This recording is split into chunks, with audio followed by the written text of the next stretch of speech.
Hey, how you doing? This is John. Welcome to John's Longer Box. Today we're looking at What If Spider-Man Joined the Fantastic Four. This is the very first issue of the What If comic book. For those of you who are new to comics, What If was a comic book. It explored like what if other scenarios, things that didn't happen in the Marvel continuity. Now remember, Marvel at this point in Marvel's history, Marvel was very big on continuity, and it was a serialized story format, much like soap operas. So if Reed and Sue got married in one episode, they stayed married. If they had a baby, the baby slowly grew up. The time in comic books is kind of wonky. You know, so that's called a continuity. Every issue, things progressed a little bit. And whereas The Simpsons continuity got reset at the end of every episode and you didn't really remember, does Bart even remember that he had an elephant named Stampy? That's kind of up in the air. But if something happened in, say, issue 5 of the Fantastic Four, in issue 100 they may reference it. And you try not to contradict it. If Atlantis is portrayed in the Atlantic Ocean in issue 15, in issue 60 Atlantis shouldn't be in the Pacific unless, but mistakes do happen, because Fantastic Four is 1962 and it's now 2022, 23, whatever. So mistakes do happen. And whenever there was mistakes in continuity, it became like a fun game rather than getting mad and insulting their readers or whatever. Stan, the consummate professional that he was, came up with the fun game of called a no prize. And if you explained why that was not a mistake or what happened to cause that problem, he would give you a no prize. And a no prize was no prize. It was just nothing. It was just bragging rights. But eventually you got an envelope, a sealed envelope with nothing in it that just said no prize. I never got one. I always wanted one. And I tried a few times, but I never got one. So this is What If. So this is exploring if there was different continuities. And I thought that was a brilliant idea. When this came out, I was confused because, I look back and at myself. I'm 54 years old, and I look back and I see I have autistic nieces, and I'm being totally serious. This isn't flippant, and I see the way they behave, and they get in special care in school, which they should, and to my older nieces and nephews, their parents, because these are my great nieces and nephews, they're getting coached on how to deal with what's the politically correct term? Learning disabled, autistic, differently challenged. I don't know. I'll just say autistic.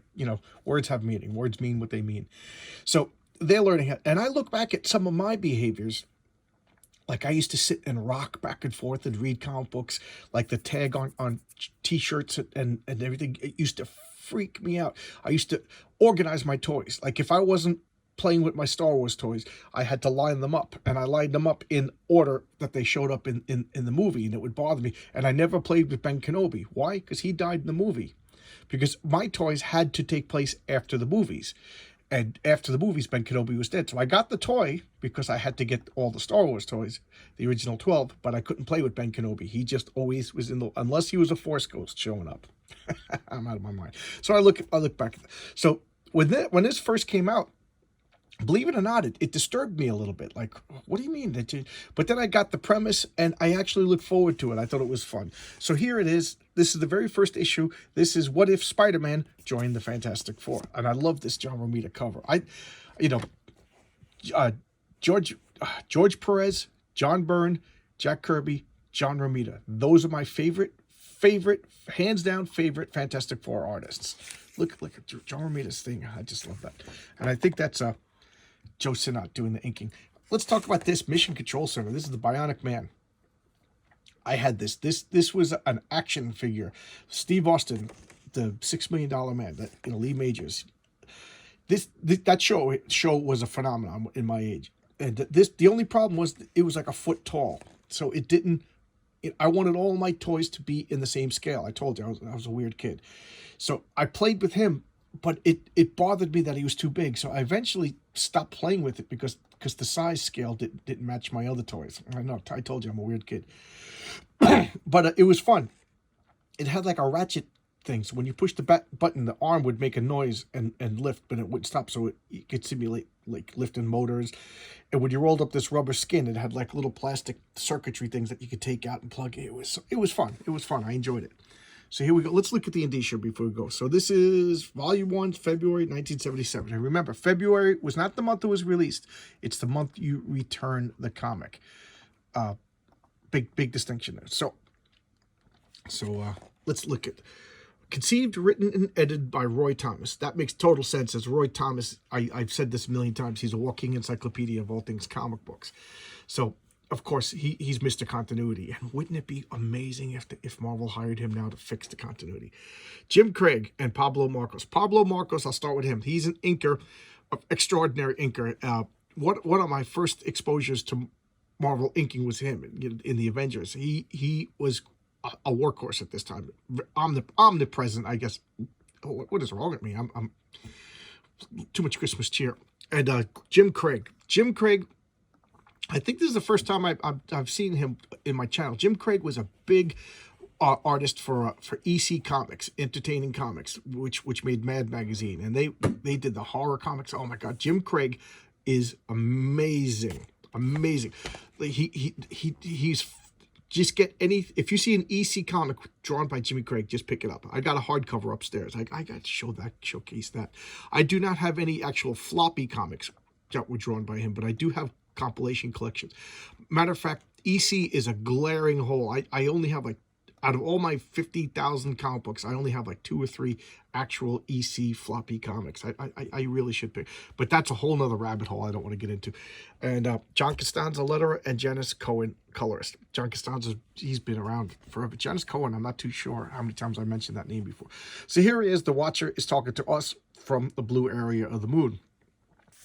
And for those of you who may or may not know, in the very first issue of Spider-Man, so Spider-Man #1, but it wasn't Spider-Man's first appearance. Spider-Man's first appearance was Amazing Fantasy #15. But in Spider-Man #1, he tries to join the Fantastic Four because he's broke. And he finds out that there's no salary in the Fantastic Four, so he leaves. And this continuity he joined. So what is Iwata doing? Look at all this detail. Look at all this detail. And the only reason why this is going to be mean, that it's not as great as Johnny Craig is famous for. He's not inking himself. When Johnny Craig inks himself, oh my God. So Iwata is explaining the premise of this comic book. I got a little ahead of myself. So he's saying there's a multiverse. You know, in today's world, the idea and the concept of the multiverse is no big deal. You know, we're all kind of used to it. Matter of fact, I'm kind of sick of it, because the multiverse, I think, is an excuse for poor storytelling. You know, just whatever, pull out another version of Gamora and she's not dead. It just means no stakes. But back then, this was an idea that had to be explained over and over again. So these are a lot of Marvel futures that exist. So this is a future where Reed Richards became the thing. This is already explained in a comic book. Killraven's alternate history. I like that they're explaining this. Another history where the Fantastic Four still fight in World War II. The Squadron Sinister, which were analogs of the Justice League, and Deathlock's alternate future. These are all various different realities in the Marvel universe, Marvel multiverse. Bring on the bad guys. I love this. Stan Lee was trying to break into book markets like Barnes and Nobles and things like that. So Simon and Schuster took some of these comics that the Marvel executives put all together and sold them in bookstores. So Stan Lee always had like a little embarrassment about comic books. He took the name, his real name is Stanley Lieber, and he wanted to use the name Stanley Lieber on the Great American Novel. He never wrote it, so he used a pen name for comic books, because I did a video on the scare of the 50s. So comic books still comic books had a bad reputation, and Stan Lee and Jack Kirby were two of the people that, if you ask me, were instrumental in removing that stigma. So at this point, Stan's work wasn't done yet. So he was trying to legitimize comic books by getting him into bookstores and things like that. And these were some of his attempts. So now we got Iwata talking about Fantastic Four. And now the story's beginning. And I'm going to go pretty quick because we already know this. So this is just retelling the events of Spider-Man #1. And he meets the Fantastic Four, and they're just fighting. Johnny Craig, awesome artist, but to me, this is gonna be mean. I don't mean to be mean. I really don't have this channel to be mean to anybody, but he's not my favorite superhero artist. He's really good with horror. He's good with westerns and wars, But I don't know, superhero, you need to be bombastic. And if you ask me, Johnny Craig wasn't bombastic. He was more of a serious draftsman. So Jack Kirby was born to be a superhero. But Jack Kirby's middle name should be Bombastic. So here we go. We're talking about all this stuff going on. Here is Bolton Bulletins, Stan's soapbox. This was a page of text that they used to justify the media mailing rate. And here we got the Hulk fighting Hostess. Well, you know what? I think Hostess fruit pies are things of the devil and made from Satan's sphincter himself. But I will forgive, because the Hulk's not too smart. So, you know, I'll forgive him. So now Spider-Man wants to join the team. So this is just typical hijinks going on. A lot of plot and character dialogue going on. And, you know, they're bickering. And what does he do? He reveals his secret identity to show that he's serious. So in this reality, it's the Fantastic Five. So there you go. There you go. They've given a press conference. They're showing that they are no longer the Fantastic Four. They're the Fantastic Five. And this forces J. Jonah Jameson to have to, like, accept that Spider-Man's a hero, because the Fantastic Four are lending their credibility to them. So now, what they're doing now, and typical Roy Thomas fashion, is he's going through all of the Spider-Man comic books and all the Fantastic Four comic books and telling us what would have happened. So, you know, Spider-Man fighting the Vulture, Spider-Man fought the Vulture in issue number 2. Would have been easier with the Fantastic Four, right? You know, Pete made like an anti-magnetic device to mess up his wings. Well, you got Reed there, so it's even easier. So, you know, they're taking out the Vulture, lickety split. The Human Torch just lights his wings on fire. They don't even need any of that. So now, I forget what issue it was, but they go to the Moon to fight the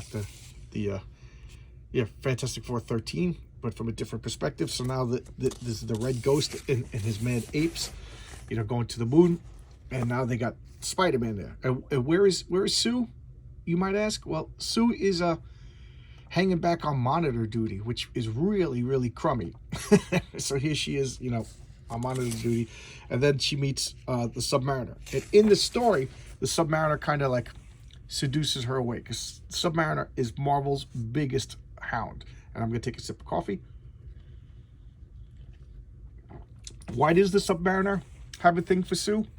Because Sue exists. And that's the Submariner's... Submariner is Marvel Comics' biggest drama queen. Biggest drama queen. I didn't see the Wakanda movie. Is Namor a drama queen? Is he a ridiculous, over-the-top, you know, bipolar drama queen? That's the only way to explain it. So here he is seducing Sue, which is what happened. And then the Puppet Master attacks, and now they're dealing with the Puppet Master. And, you know, they don't even miss Sue. Why? Because they got Pete. They got Pete picking up the slack, and now they're fighting. And it's pretty much the way the comic was going, just without, you know, just with insert Spider-Man, take out the Invisible Woman. Now, I don't know. I'm calling a little bit of BS on that. But then again, you know, back then, the Sue was just the hostage. Sue, you know, she was the Invisible Woman in the way she was treated and her powers, you know. I don't know, call it the patriarchy, whatever you want. But Sue, if you ask me, didn't come into her own until the John Byrne years. And I remember that was like a big criticism with John Byrne. You like women too much. You know, she's a superhero. She should be part of the Fantastic Four, not the Fantastic Three plus a hostage. So I had funny, because I had problems with John Byrne at first. I actually quit collecting the Fantastic Four when John Byrne took over, because he kind of did like a retro style, and it just bothered me. And then I went back, and I think I quit for like 3 months, and I went back and bought the issues. And it's funny, because next to, I will say it's a superior arc to Jack and Stan in like technically and art wise and like story wise, but you know, Stan and Jack, geez, come on, nobody's better than them, you know, in emotionally. They're the first. Oh, good, I didn't rip the page. It made a noise. I thought I ripped the page. So the fates want me, telling me to hurry up. Life-size monsters. Okay. So now we got all of this undersea drama. We got the Puppet Master who's controlling Sue to you know, go with the Submariner. And then, so now we got two kind of villains going on here. We got the Submariner, and we got look at that octopus, and we got the Puppet Master.